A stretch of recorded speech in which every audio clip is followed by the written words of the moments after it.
வணக்கம் கடகராசி என்பர்களே, நாம் தற்போது நடக்க இருக்கின்ற 2024ஆம் ஆண்டில் தங்களது ராசிக்கு எப்படியான பலன்கள் அமையும் என்பதை பார்க்கலாம்.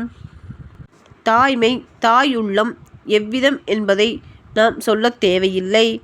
இதற்கு அளவுகோல் கிடையாது என்பது போல தங்களது எண்ண ஓட்டத்தை படைத்த பிரம்மதேவனாலும் கணக்கிட முடியாது. அந்த அளவுக்கு ஆழ்கடல் போல் அமைதியும் அடக்கமும் வானளாவிய சிந்தனை செம்மல்களும் செயல்திறமை கொண்டவர்களும் நீங்கள் என்றால் மிகையாகாது. உங்களின் செயலாற்றும் தனித்திறமை மற்றவர்கள் உங்களை பார்த்து பொறாமை கொள்ளும் அளவிற்கு இருக்கும். நீங்கள் யாரையும் எளிதில் மிக துல்லியமாக எடை போட்டு விடுவீர்கள். பின்னால் வருவதை முன்கூட்டியே துல்லியமாக கணக்கீடு செய்து அவற்றிற்கு தகுந்தால் போல் நீங்கள் நடந்து கொள்வீர்கள். தங்கள் குடும்பத்தில் சில சமயங்களில் குழப்பமும் தெளிவற்ற நிலையும் காணப்படும். அஷ்டமத்தில் பாபர் நிற்பதால் ஒரு சில தடைகளை சந்தித்தாலும் உங்களின் அறிவாற்றலால் அவைகளை எதிர்கொண்டு நீங்கள் வெற்றி நடை போடுவீர்கள்.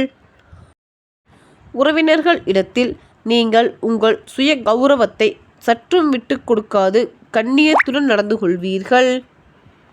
லாபஸ்தானத்தில் பாக்கியாதிபதி அமர்வதால் தொட்டது துலங்கும். தங்கள் எண்ணங்கள் யாவும் ஈடேறும். நீங்கள் ஏற்படுத்தக்கூடிய புதிய முயற்சிகளில் அனைத்தும் வெற்றியாக அமையும். தங்களுக்கு ஏற்பட்டிருந்த தடைகள் யாவும் விலகும். வீடு மனை வாங்க விற்க சற்று புதுப்பிக்க ஏற்ற வருடமாக இவ்வருடம் அமைய இருக்கின்றது. வம்பு வழக்குகளில் நீங்கள் வெற்றி காண்பீர்கள். கொடுக்கல் வாங்கலில் தங்களுக்கு எப்போதுமே ஆதாயம் உண்டு. மற்றவர்களிடம் பழகும் விதம், வார்த்தைகளில் உபயோகிக்கும் உயர்நிலை பேச்சு திறமையால் உங்களுக்கு புகழ் கௌரவம் தந்து செல்வாக்கு மேலோங்கி இருக்கும். சில சமயங்களில் தான் என்ற எண்ணம் தலைதூக்கும். அவற்றை நீங்கள் கட்டுப்படுத்திக் கொள்வது தங்களுக்கு நன்மையாக அமையும். பிள்ளைகளுக்கு செய்ய வேண்டிய எதிர்கால முன்னேற்றத்தை அறிந்து காலம் தாழ்த்தாமல் நீங்கள் அதை செய்து முடித்து விடுவீர்கள். அவர்களின் தேவைகளை கண்டறிந்து நீங்கள் நிறைவேற்றி தருவீர்கள். எந்த நிலையிலும் எந்த இடத்திலும் எந்த சந்தர்ப்பத்திலும் எவ்விதமாயினும் நீங்கள் உங்கள் சுய கௌரவம் பாதிக்காத வகையில் நீங்கள் நடந்து கொள்வீர்கள். தாங்கள் செய்யும் வியாபாரத்தில் லாபம் அதிகரிக்கும். தொழிலில் முன்னேற்றம் உண்டு. கணவன் மனைவி இடையே நீங்கள் ஒருவரை ஒருவர் புரிந்து விட்டு கொடுத்து செல்வீர்கள். தங்களின் குடும்பம் முன்னேற்ற பாதையில் பயணிக்கும்.